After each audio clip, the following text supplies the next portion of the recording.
اور اس کے علاوہ سلا ہوا کپڑا نہیں پہن سکتے, جیسے پہلے یاد کی کہ بنیان وغیرہ قمیض کوئی بھی چیز آپ نہیں پہن سکتے.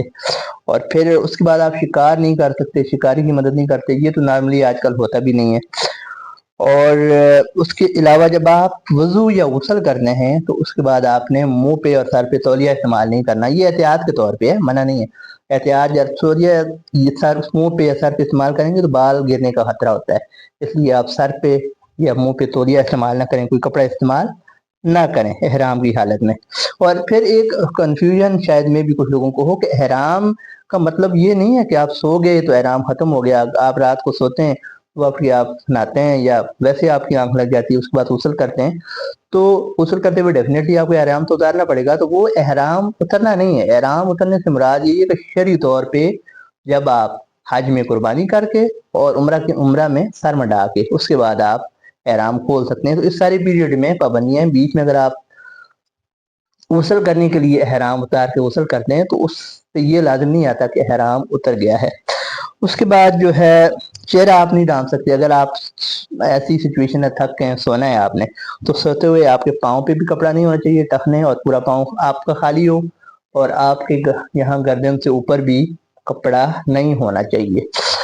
چہرہ نہیں ڈھانپ سکتے. پھر ناخن آپ نہیں کاٹ سکتے. ایک ناخن کاٹ لیا بہت مجبوری میں تو مکروہ ہے, لیکن پورے ہاتھ کے آپ ناخن کاٹیں گے یا پورے پاؤں کے, ایک ہاتھ کے بھی کاٹ دیے تو آپ کی قربانی واجب ہو گئی. ناخن آپ نہیں کاٹ سکتے.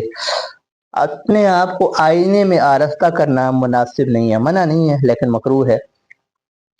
اسی طرح آپ سر کے, گردن کے, بغل کے بال, جو بال وغیرہ جسم کے ہم نے غیر ضروری اتارنے ہوتے ہیں, ان میں سے کوئی بال بھی آپ احرام کی عادت میں نہیں جو ہے بال صاف کر سکتے. پھر شکار تو ڈیفینیٹلی ہم نہیں کرتے, لیکن اگر خدا نخواستہ جوں ہے, مچھر ہے, مکھی ہے, ایسی کوئی بھی چیز آپ نہیں مار سکتے. البتہ نقصان دہ چیز جیسے سانپ ہے, بچھو ہے, جو نقصان پہنچا سکتے ہیں لوگوں کو یا آپ کو, وہ مارنا عمرے کی احرام کی حالت میں وہ جائز ہے. اب درخت نہیں کاٹ سکتے. دیکھیں درخت تو ہم کاٹتے بھی نہیں ہیں, لیکن پھول پتے ذرا تھوڑا سا احتیاط ہوتی ہے. پھول پتے درخت آپ جو ہے احرام کی حالت میں نہیں توڑ سکتے. اور اس کے بعد آپ جو ہے انگوٹھی وغیرہ پہن سکتے ہیں آپ. اسی طرح اگر کوئی اینک لگاتا ہے, ڈاکٹر نے لکھا ہوا ہے, تو اینک بھی آپ لگا سکتے ہیں, اس سے احرام پہ فرق نہیں آتا. اور یہ تمام چیزیں ایسی ہیں. اچار بعض اوقات کھانے میں ڈالا ہوتا ہے تو اچار میں سے خوشبو آ رہی ہوتی ہے, تو ایسا کھانا بھی ہم نہیں کھائیں گے جس میں سے خوشبو آ رہی ہو. یا ایسا اگر اچار یا کوئی ایسی چیز خوشبودار تیل اتنا پکا دیا ہے کہ اس کی خوشبو ختم ہو گئی ہے تو ٹھیک ہے, لیکن خوشبو آ رہی ہے تو ہم استعمال نہیں کر سکتے. تو یہ ساری پابندیاں ہیں احرام کی.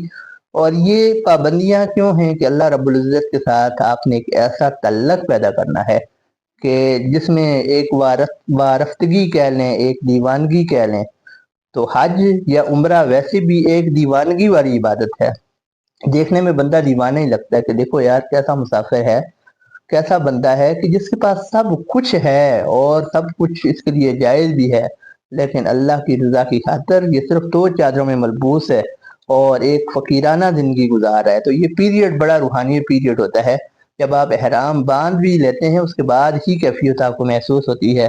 اور جیسے ایک روزے کی اپنی کیفیت ہے, اپنی روحانیت ہے, اگرچہ آپ کھا پی نہیں رہے ہوتے سب کچھ ہونے کے باوجود, سملرلی احرام کی بھی ایک کیفیت ہے. اور یہ کیفیت تبھی نصیب ہوتی ہے کہ جب آپ کا دل اللہ تعالیٰ کی طرف کھنچتا بھی ہے. دیر ارض مقدس کا ایک اپنا بھی اس کی رونق ہے, ایک اپنا بھی اس کی روحانیت ہے, کشش ہے.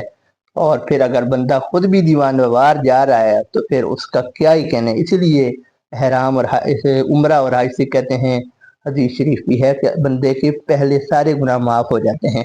تو ایون کے ایک حدیث شریف میں یہ بھی پڑھ رہا تھا کہ کسی صحابی نے پوچھا کہ یا رسول اللہ کیا حقوق العباد بھی معاف ہوتے ہیں؟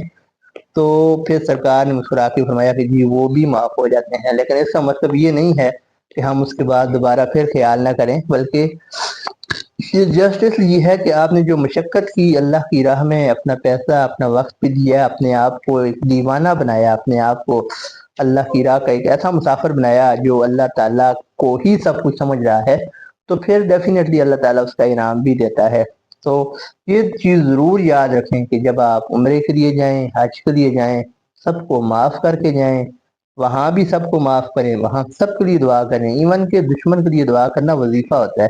کہتے ہیں اگر کسی کی کوئی مشکل نہیں ٹال رہی تو دشمن کے لیے دعا کرے، تو اللہ تعالیٰ اس کی مشکلیں ٹال دیتا ہے۔ تو آپ سب کے لیے دعا کریں، دشمنوں کے لیے، اچھوں کے لیے، بروں کے لیے، نیکوں کے لیے، گناہگاروں کے لیے، تو اپنے لیے تو کرنی ہوتی ہے، سب کے لیے دعا کریں، تو پھر اس کا ایک الگ ہی مزہ، الگ ہی چاشنی ہوتی ہے۔ اللہ تعالیٰ ہم سب کو بار بار مکہ شریف کی، اپنے پاک گھر کی حاضری، نبی پاک صلی اللہ علیہ وسلم کے روضہ اقدس کی با ادب پرنم حاضری نصیب فرمائے۔ السلام علیکم ورحمۃ اللہ۔